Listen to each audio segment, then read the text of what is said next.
Yo, what's going on, everybody? Up YouTube. I haven't made a video on here in a long time. And this is the first time I'm going live on here. I'm going to have my room set up different the next time I do this. But I have to talk about everything that's been going on with the Grammys, post Kendrick, post him sweeping everything and getting 5 Grammys for Not Like Us. I got to talk about 50 Cent. I got to talk about Drake. I got to talk about Rick Ross. I got to talk about Wayne. And it can't wait. It can't wait till tomorrow for pod time. By the way, if you don't already, follow the pregame podcast on Instagram, Facebook. Follow us also on YouTube. The pregame pod squad, the pregame _pod squad 401. But yeah, you guys know who I am. My name is Wale, and I also go by Water Stand Up. That's my stage name when I perform stand up comedy. Providence, Rhode Island. That's out the way. Let's get to it. So, like I had mentioned earlier, Kendrick Lamar swept the Grammys. He got 5 of them things, so Not Like Us. Best rap performance, best rap video, best rap song of the year, record of the year. Was not expecting him to win both song and record of the year. Was expecting him to win song of the year, not record of the year, because both of those categories were absolutely stacked.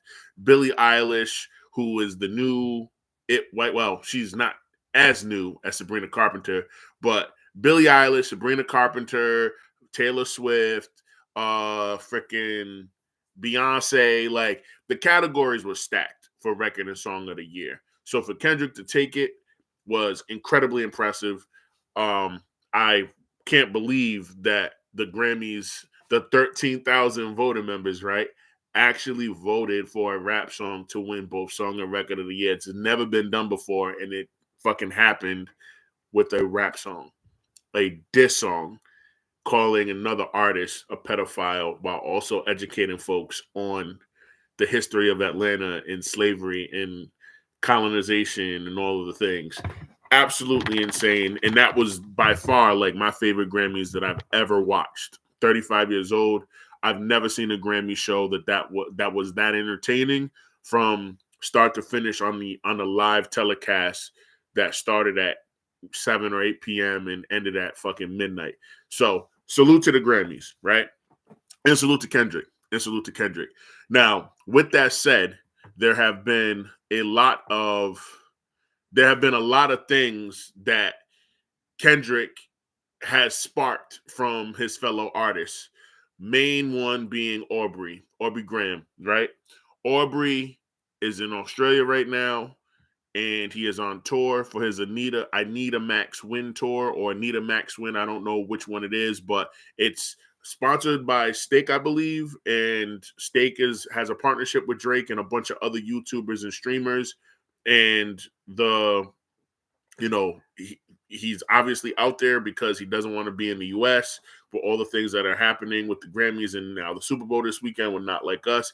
He doesn't want to be around anybody because he doesn't want to be trolled, which is fair. I get that. You know what I mean? He took a major L in the battle. He has been losing for every month since Not Like Us dropped, and it just hasn't been good for the dude. So I'm not mad at him for being out of the country, out of the way, trying to figure out what his next steps are. He said he was going to drop the P&D album that's dropping on Valentine's Day, some sexy songs. I think that's the title of it. Very on the nose, unoriginal in my opinion, but that's what Aubrey has fed us for the last 15 years. Very on the nose, on the button style music. So that's what they're doing. And then he also announced on day 2 last night on his tour, not last night, but the night before, that he's dropping a solo project and that he's got some things that he wants to tell his fans in the world. He got some things to get off his chest, which is interesting, right? Because he is actively suing his label. They have stepped on everything that this man has tried to do from a music perspective over the last 8 months. Like, he dropped the 100 gigs. They didn't promote it. They didn't push it. Every song that he dropped, the Camila Cabello joint, the No Face, No Case, I think that one was with Thug or somebody like that. Everything that he's tried to do from a music perspective, he's tried to drop on Instagram. He's tried to drop on YouTube. UMG steps on all of that shit. They're not promoting it. They're not fucking with it, and they're not allowing him to put out music. So it's very interesting to me that he's in Australia talking this. I'm gonna be dropping the Party Next Door album next, on Valentine's Day, and then I'm gonna drop a solo project after that. It makes absolutely no sense. I don't know how these projects are going to do, how they're going to fare in the marketplace with him actively not being able to drop music and not have any promo or any publication or any financial support behind those things. You know what I'm saying? So we're gonna see. We're gonna see. I think the Party Next Door album is gonna do okay. Party is a very acquired taste style artist. Like if you don't like his style of music and the way that he sings and uses the auto tune and shit, you're probably not gonna tune into this album anyway. But because Aubrey is on it, folks are gonna tune in. We're just gonna see how long. We're gonna see how long it lasts, because if it drops on Valentine's Day and it's out of here by the 21st, like the entire project, like everything else he's trying to do post beef, then Aubrey's actually hurting Party Next Door. He's not helping him. So we're gonna see. In terms of this solo project, I don't know what he's gonna talk about. I don't know if he's gonna try to take more shots at K-Dot. K-Dot has certainly been subbing him with all of his without even saying nothing really, but then on GNX he does take a few shots, a few subs, so he got some coming back, and that's totally fine, right?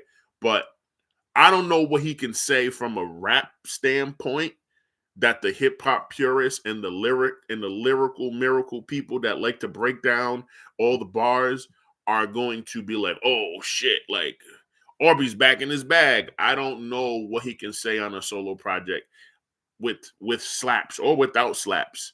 If he tries to bar somebody up or come at somebody, I don't know what that's going to look like. I honestly don't know if now is the time. I think if Aubrey was quiet from the time Not Like Us dropped to right now, he would have only had to stay quiet for another 3 months, and he can pop out in the springtime in May, and on the anniversary of the dropping of Not Like Us, and probably be able to get some of that. Okay, we see you, Drake. Like you can't really kill the dude that's been on top for over a decade like that, and he's so high up. His fall, I mean, dude was already in the clouds. He was out of the stratosphere, so he's been falling pretty consistently over the last 7-8 months, and a lot of it is due to him. Like he's been fucking up. He's been misstepping and talking and just going on streams with people that don't even love this rap shit, don't even love hip hop. All of these random white boys that are making millions of dollars, being corny and beta on, you know what I mean? Like it's crazy to me how his fan base has flipped from all the women, all of them, white, black, brown, Puerto Rican, Haitian, like Asian. He had all the women like, oh my God, like they're retweeting him and they're posting him on Facebook, and they're taking pictures and using his song lyrics and the captions and stuff. And some of them are still doing it, but it's a very small number compared to what it was 6 years ago. Now his fan base is all of these, Flacco and academics and like all of these weird dudes who, if it wasn't for this, what I'm on right now, a laptop and a webcam and YouTube, these dudes would get no play at all, because they wouldn't have the money to actually attract the attention of some of these baddies that they might get the attention from. Not even saying that they're able to close the deal, but like that's just what it is. You know what I'm saying? So it's going to be interesting to see what happens with this so-called solo project for Drake. I'm going to be definitely doing a response to that if it drops. I'm not going to listen to it live because I'm not a fucking reactor and none of that bullshit, but I am going to listen to the project, and I will come back on here and I'll offer my thoughts. 50 Cent. 50 Cent and Rick Ross. So if you haven't been paying attention, salute to Big Meech. Big Meech is out of prison. He was released, I want to say, about 3 weeks ago. And he took a photo. A photo went viral last week with him and Rick Ross. And he's going to be one of the special guests at Rick Ross's car show this summer. If you haven't if you don't really follow hip hop and you don't know about Rick Ross's car show, it's something that he does on his estate out in Georgia. He's in the country, he has this huge, massive estate, acres and acres of land. And his car show was all over the news for all the wrong reasons. There's a lot of wealthy folks that live in that area that are his neighbors that just say the traffic and the congestion and people on their property and parking cars and shit like that and not being able to navigate and move around the community has been an impediment on the quality of life of the folks that are Rick Ross's neighbors. So he was in the news for that last year because his car show was actually menacing a little bit. But this year, he's got Big Meech that is going to be a special guest along with a bunch of artists that are going to perform, right? And so 50 Cent went to the internet where he always goes and calls Big Meech a rat. He posts like a caption of, something. I guess there's a woman who used to be really close friends with Big Meech before he got locked up that is in a tell-all documentary that 50 Cent is producing. So he's telling us, hold on to our seatbelts. That's coming. That's going to drop. And we're going to look at Big Meech a little differently. Then he also posted the rat emoji, alleging that Big Meech is a rat. So, and all of this is because Big Meech took a picture with Rick Ross.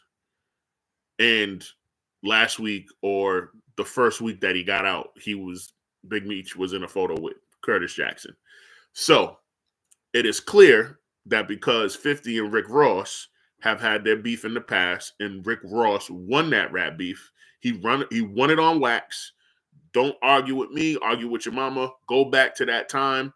Go back to the tracks. Go back to Carol City Cartel, that album, the Triple C's album. Go back to the music that 50 was putting out at the time.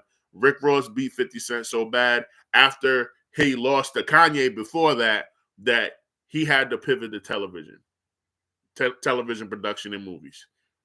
I'm not making this up. It's on wax. It is reality. It is what happened. So you can go back and you can check that out and look for yourself. Like, Rick Ross won that beef. Yeah, we found out through 50 that he was a correctional officer, but you can't really shame somebody for having a job, bro. You know what I mean? And if he was a correctional officer, I don't know a lot of like stand-up correctional officers. A lot of correctional officers are corrupt. And that is why he didn't last in that profession, because allegedly he was moving the work in and out of the prison. So if you're going to call him out for being a correctional officer, you also got to call him out for the street shit and the hustle mentality type shit he was doing as well.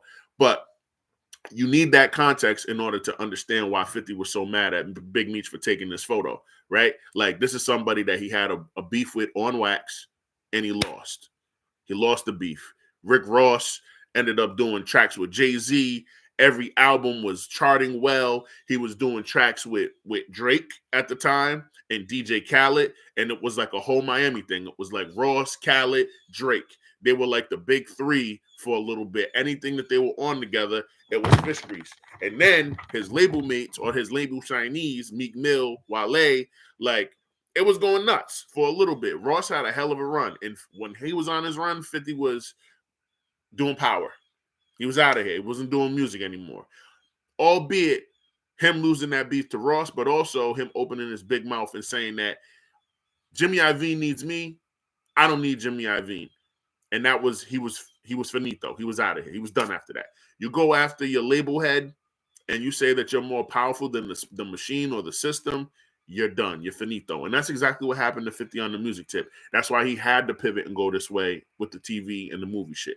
So Rick Ross effectively wins that beef, right? Or that back and forth, because he was able to keep doing music and build up his business ventures, Luke Belair Rose and Wingstop and all of the shit that he invested in. Rick Ross is up probably like 400 mils, 400 M's, 400 mil, maybe more than that. Who knows? Who really knows how much these guys are worth? And 50's up there too. I think last time I saw it was like 300 million or whatever. I don't know if he made the Forbes rapper list this in 2024. I think that actually should be released around this time.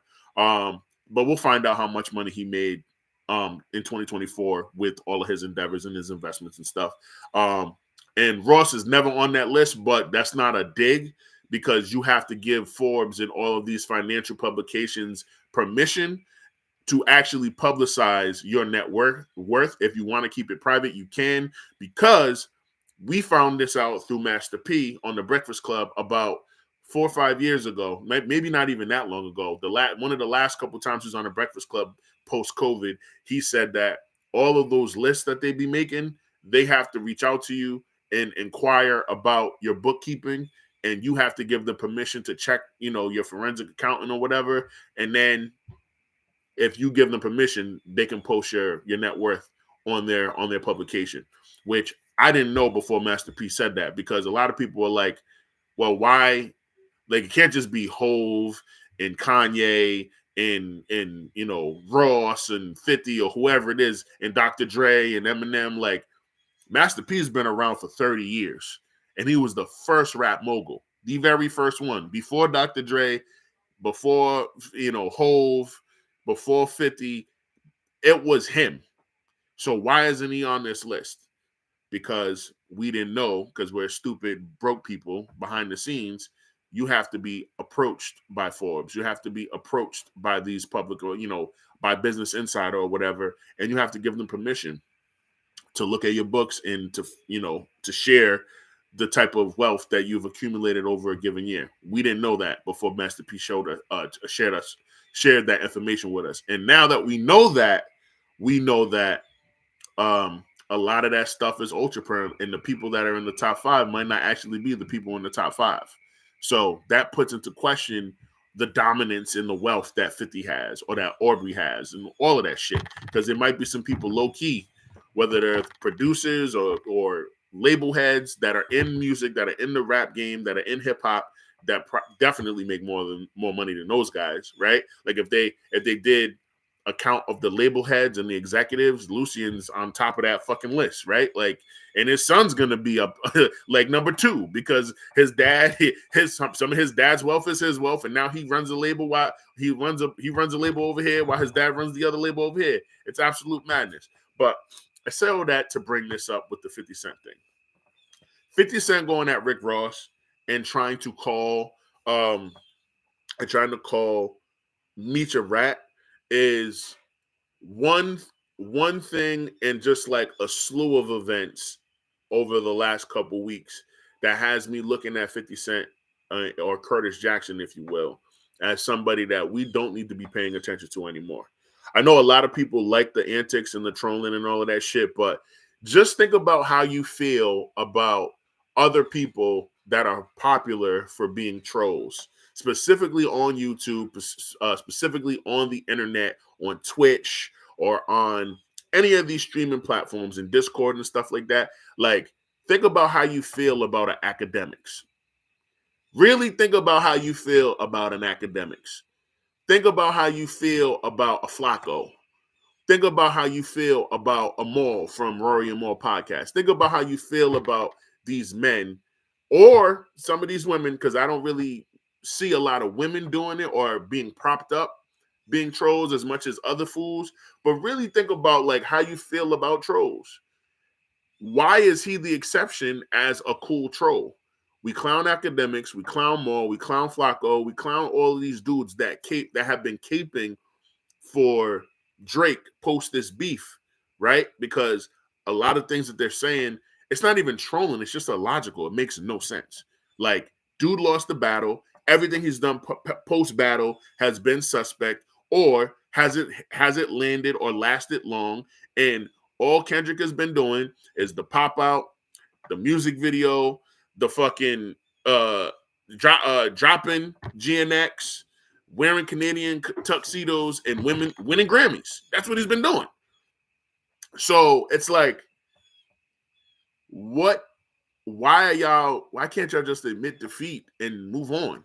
Because the way that y'all keep so hard for this man, you got him out here really thinking that there's different angles that he can take to get a dub, or to at least have some of the dirt off of him, and it actually made him look worse. And the reason why I'm bringing all of that shit up is because 50 Cent is one of the people that stood next to Drake. Now, how corny are you and how hurt can you be as a human being to write or type out an actual opponent list? 50 Cent is the one who brought the world the op list. He went on Big Boy's Neighborhood, West Coast legend. He went on West Coast legend and presented Big Boy with Drake's list. Why do you have that? As somebody who has been involved in 3 rap battles and is 1-2, why do you have this? Why do you have Aubrey Graham's op list, bro? Why are you out here talking for Drake? Why isn't Drake talking for himself? Why isn't he sitting down with Apple, Zane Lowe, Elliott Wilson, B. Dot, somebody, and talking for himself? Why are you speaking for him, bro? When he lost the Pusha T beef, he had freaking the OG out here speaking for him, Jay Prince speaking for him, and Pusha T's like on the Joe Budden podcast, ain't nobody speaking for me. Are you bugging? Are you bugging? Ain't nobody talking for me. I'm gonna speak for myself.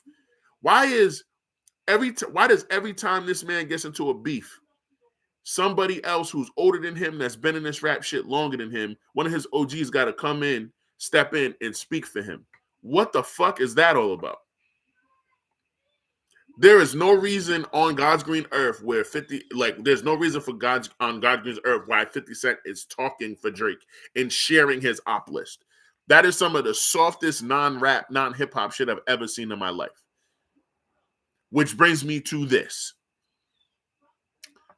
50 thinks it's okay for him to present the world Drake's ops list. And at the same time, anytime one of his ops does anything that's positive and gets some motion, he thinks it's cool to come out and try to step on it with his antics, but it doesn't work. Like Rick Ross is still flourishing. Kanye West canceled himself, essentially. He's still flourishing. These are the 2 men that he lost a rap beef to. He went head-to-head with Ye on some album sales shit and got washed. His album did like 250,000. Ye's did 770,000 in 1 week. Lapped him. His 3rd studio album, Curtis, he was out of here after that. You know what I'm saying? And now you're trying to cape for this dude and share his op list when he just got beaten in a rap battle. And you got a relationship with both people. Here's the thing where the hypocrisy comes into play. 50 is mad at Big Meech for taking a photo with Rick Ross, not understanding that Big Meech, dog, who didn't support Big Meech? He was one of the original gangster turn artists, AR producer guys. Blue Da Vinci was his artist. They were all from Atlanta. They were all making money. You know what I mean? He started the label, had millions and millions of dollars. They're bringing $1 million worth of ones in the strip club and garbage bags and all of this shit. Like, he was the original one. So why wouldn't Rick Ross support and pay homage to that man, support him while he's locked down to make sure he has a more comfortable life in prison, and then look out for him and give him some opportunities to make some money on the outside when he gets released? It makes no sense. You're mad at Meech for being friendly with somebody who helped him out and offered him an opportunity while he was locked up in post.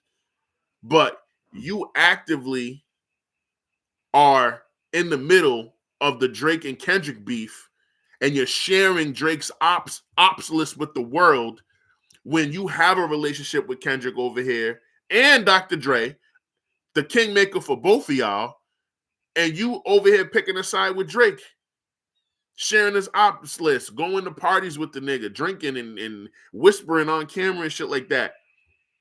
And you mad at Meech for taking a photo with Ross. And this is the shit that I'm talking about when it comes to 50 Cent, bro. He's a hypocrite, a big one. He doesn't even realize it. You mad at somebody for doing something over here, but you doing the same shit over there. And you're going to call the man a rat when you literally profited off of this man's entire story. You got 2 seasons of BMF. A 3rd one's coming soon. You've made millions of dollars off this man's story. You hired his son to play him in the fucking series, bro. And you got the nerve to call this man a rat because he took a photo and is doing business. Business, by the way. Ain't personal. Business with another man over here that is also supporting him while he was locked down and is trying to provide opportunities while he's out of prison to keep him out of prison. Because you know he's going to be on parole or probation or whatever for however long, for multiple years. So he's going to need money to stay out of trouble so he doesn't have to go back to selling drugs. And you mad at that. When you are literally the same guy. You are Big Meech. You are playing the middle. You're not even playing the middle. You picked a side. Dr. Dre signed you. Dr. Dre helped cultivate the beginning of Kendrick Lamar's career, bro. West Coast shit. You're not West Coast. And you literally picked a side and went over here to Drake. And Kendrick didn't say a word. Hasn't said a peep. Hasn't said a peep at all about that. Because why would he care? Why would he care if he already knows that that's your character, bro? That you are a troll. And that everything you do is disingenuous and it's just to put money in your pocket. Just like the dude that you sided with over him in this beef. Drake is so big that he's going to be okay and all of this other shit. Maybe you're right. Maybe you're right. Maybe Drake does bounce back from this. He'll never be the number one guy anymore. We already saw that with the Grammys. They're not putting the money behind them no more. They're putting the money behind Kendrick. So it's over for that. But like for you to be so hypocritical and so unaware of how goofy you look, being mad at a man for doing the exact same thing that you just did 2 months ago, not even 2 months ago. You were doing this shit. I mean, I guess it's February. It's early February. In December, you were doing the tour and you put out the ops list, bro. You put out the ops list. Kendrick is supposed to be your little brother. You performed with Kendrick Lamar at the Super Bowl 2 years ago or 3 years ago, whenever it was, 2022. You performed with him, bro. Y'all got the same mentor, the same dude put y'all both on into this music shit. Same dude. And you picked the light-skinned Canadian over him. And he's not tripping. But you mad at a man who just spent the last 15 years of his life in federal prison. You're mad at him for taking photos with another millionaire, multi-millionaire, and getting some opportunities, some economic opportunities for himself so he can get on his feet. Doesn't make any fucking sense, bro. Doesn't make any fucking sense. It's actually really dumb. It's actually really dumb. And you know, I'm off 50 Cent. I'm off Curtis Jackson. We gotta dead shit like this, bro. We gotta stop allowing certain people in our culture to thrive. He's one of them. He's got to get the fuck out of here. And the last thing that I'll say that's gonna put the nail in the coffin on this topic for me is that rest in peace, Irv Gotti. Last night, Irv Gotti passed away due to health issues. He had a stroke, I believe, and was non-responsive and was in a coma and then died due to an internal hemorrhaging in the brain, a brain bleed. So rest in peace to Irv Gotti again. But 50 Cent had the nerve to post himself smoking hookah or a cigar or some shit like that with a rest in peace sign next to him on a couch at a bar, celebrating this man's death. And they had beef in the 2000s. There was the G-Unit Murder Inc. beef. People got hurt. People got killed. It was a real thing. You know what I mean? All over nonsense. Just like who was tougher, who was, you know what I mean? Like back when rap beefs really somebody could get hurt and violence was involved, not the beat like the beef with Kendrick and Aubrey where nobody was gonna get hurt. You know what I'm saying? There was never any concern that somebody might get shot, stabbed, ran over, none of that. You know what I mean? But back then, this Murder Inc. Unit beef was a real beef. You know what I mean? And guys were from some of the same areas, Queens and Queensbridge and shit like that, and it was real street shit behind some of the beef. So that's why people got hurt. You know what I mean? So I can understand why, to a certain extent, why you wouldn't want to let it go if you're somebody on either side, whether you're Ja Rule, whether you're 50, whether you're Irv, whether you're Shanti, whatever. But in hindsight, where we've been evolving as a people, as humans, we've been evolving and putting self-care and mental health at the forefront, positive mental health, healthy mental health. We've been putting that at the forefront for the last 6 or 7 years. You know what I mean? And we got to credit Charlamagne the God for, being one of the first champions of that and advocating for mental health. Like for the last 7, 8 years, it's been at the forefront. So if we're trying to heal from our trauma, that's part of it. Whatever happened back in 2002 to 2005, 6 ain't got nothing to do with what's happening right now in 2025. So for you to still be holding on to that, Curtis Jackson, it's a problem. That means you haven't grown, bro. Spiritually, you haven't grown, and emotionally, you haven't grown, because you're celebrating a man dying of natural causes.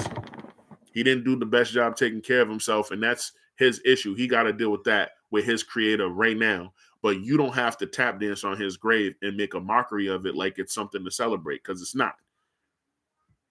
It's not. We don't celebrate people passing away.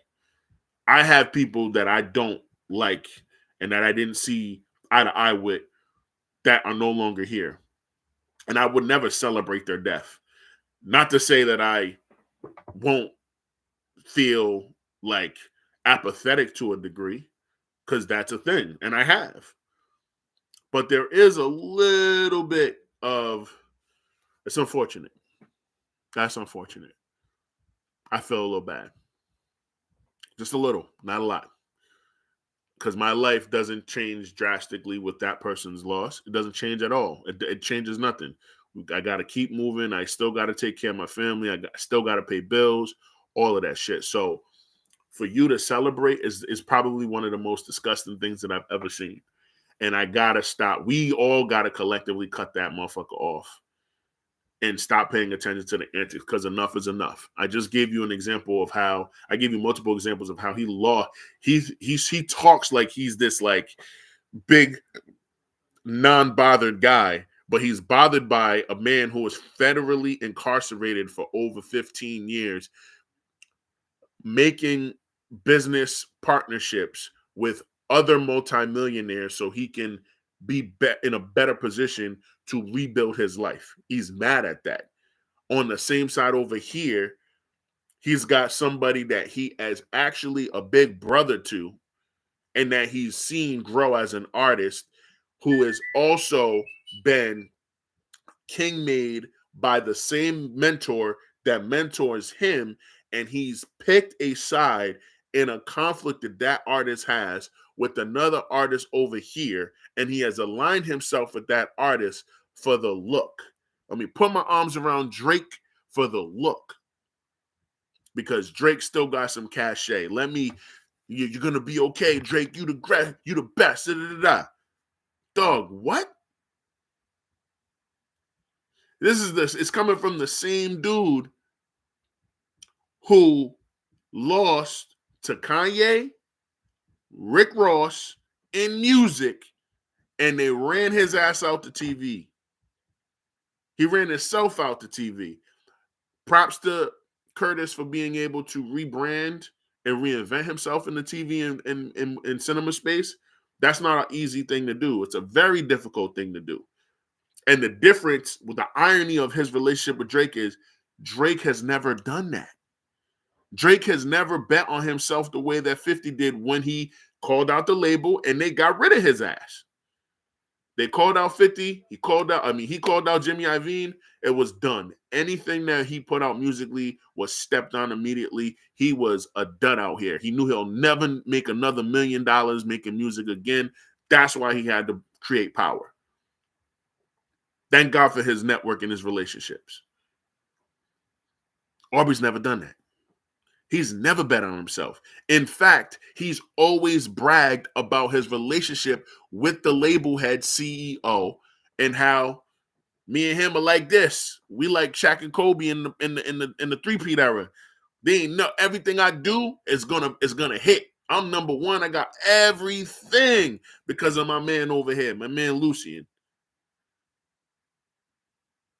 And now he's suing Lucian. He's suing UMG. And he hasn't been the same since. He looked crazy. Coming out in a hoodie with bullet holes in the back. You didn't get shot in your back, big dog. Kendrick shot you to your face. And he warned your dumb ass. If you take it here, I'm taking it further. Psst, that's something you don't want to do. He warned you. He told you exactly what you were going to do. He said, yo, man, you're going to fabricate stories on the family front because you heard Mr. Morale. And that's exactly what he did. Motherfucker can't even, as great as a rapper and a songwriter and an MC Drake is supposed to be, Aubrey is supposed to be, how do you hit Mr. Morale and the Big Steppers and purposely try to manipulate the bars? Or are you just that dumb that you didn't understand what he was saying? Which I think it's the latter. I think it's that part. I think he didn't understand what the fuck Kendrick was saying because he's too lyrical, too nice. You don't win a Pulitzer Prize for your fucking art, for your album, if your pen game isn't fucking elite out of this goddamn universe. Fuck the stratosphere, out of the universe. It's not even in the Milky Way galaxy, my nigga. It's in a whole nother galaxy, this nigga K-Dot's pen. Drake could never, because he doesn't. Still reeling. This man made you cut your hair. He made you lose friendships that you thought were authentic, but they weren't. Had you dissing, had you changing your lyrics, not LeBron. Then shut the fuck up. Aubrey's out of here. Curtis Jackson is out of here. Aubrey Graham, Curtis Jackson, it's over for these guys. It's over for these guys. I don't want to hear nothing else about them. If you come around me talking about these dudes, I'm leaving the room and I'm going to tell you, yo, bro, I don't fuck with none of them. I don't want to hear about none of that shit. Curtis Jackson is a dud. Aubrey Graham is a huge dud. Those guys are finito. They're out of hip-hop. They're not hip-hop. They need help. Like, people that need therapy and that need to go and sit down and talk with somebody who actually knows how the human brain works and how the ego works and how the super ego works, and they refuse to do it and they got all the means to do so, I have no interest listening to those guys about anything. I don't tolerate it from broke people like myself in real life. So I'm definitely not tolerating it from the celebrities that are wealthy as fuck and can easily fix their lives if they wanted to, but they choose to do all of this trolling nonsense. It's fucking corny. It's corny as fuck. And I don't know what it's like to be worth millions of dollars and to feel like I can just do whatever I want without repercussions. But clearly, both of these men have taken very public losses. One of them was able to bounce back and pivot. The other one is reeling and trying everything in his power to stay relevant. And all you got to do is sit down. Sit down for a year and you'll be all right. But anyway, that's my take on all of that shit, man. I mean, hip-hop is in a really good place with Kendrick. We are officially 3 days away from the Super Bowl. I cannot wait to see what that halftime show looks like. Like I said, follow the pregame podcast on Facebook, on Instagram, pregame pod squad 401. Woda stand up.